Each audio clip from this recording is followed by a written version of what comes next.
Lord David Frost's decision to dump vast swathes of former EU rules and regulations have been welcomed by Lord Moylan, a former advisor to Prime Minister Boris Johnson, who described it as the best political news of the year so far.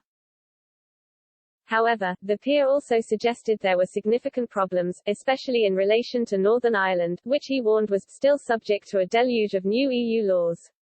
Despite severing ties with the bloc, large numbers of EU laws remain on the statute book. However, speaking in the House of Lords on Thursday, Lord Frost announced, retained EU laws will be improved or repealed if they do not benefit UK citizens and businesses. Individual regulatory reforms which will improve digitisation and unleash innovation.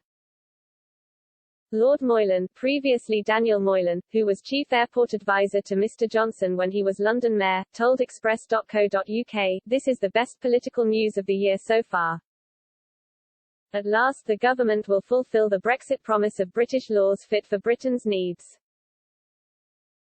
In a likely reference to factions within the establishment who are still reluctant to accept Brexit, Lord Moylan added, "The only danger now is that vested interests and those who wish us to continue under EU's laws delay and obstruct the process. Speed is of the essence and I shall be arguing for a sunset clause such that any EU retained law still on the books in 3 years' time automatically lapses." Furthermore, he also lamented the fact that Lord Frost's announcement would not apply to the whole of the UK. Referring to the Northern Ireland Protocol which effectively keeps the region aligned with EU rules as a part of its bloc-wide single market, he said, "My only sadness is that part of the UK will not benefit from this. Northern Ireland is still subject to a deluge of new EU laws undemocratically imposed with no say for the people there. This breach of the democratic rights cannot be allowed to continue for long."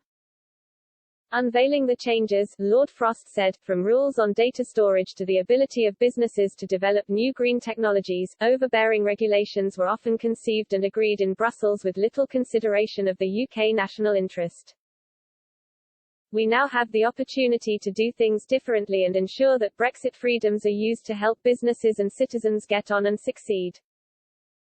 Today's announcement was just the beginning," he went on to suggest, adding, "The government will go further and faster to create a competitive, high-standards regulatory environment which supports innovation and growth across the UK as we build back better from the pandemic." Speaking in the Lords, the Minister of State at the Cabinet Office said, "A lot of things haven't happened that the gloom mongers said would happen and I don't think are going to happen. This economy and this country is prospering vastly already under the arrangements that we are putting in place. High standards need to reflect the context we are operating in. I am sure there will be change, but don't believe those changes will result in regression of standards. The purpose of the reforms is to improve the productivity of the UK by putting in place regulations that are tailored to our conditions," Lord Frost said. Measures include permitting the voluntary printing of the Crown stamp on pint glasses and reviewing the EU ban on markings and sales in pounds and ounces, with legislation in due course. Other reforms include introducing digital driving licenses, test certificates and MOT processes.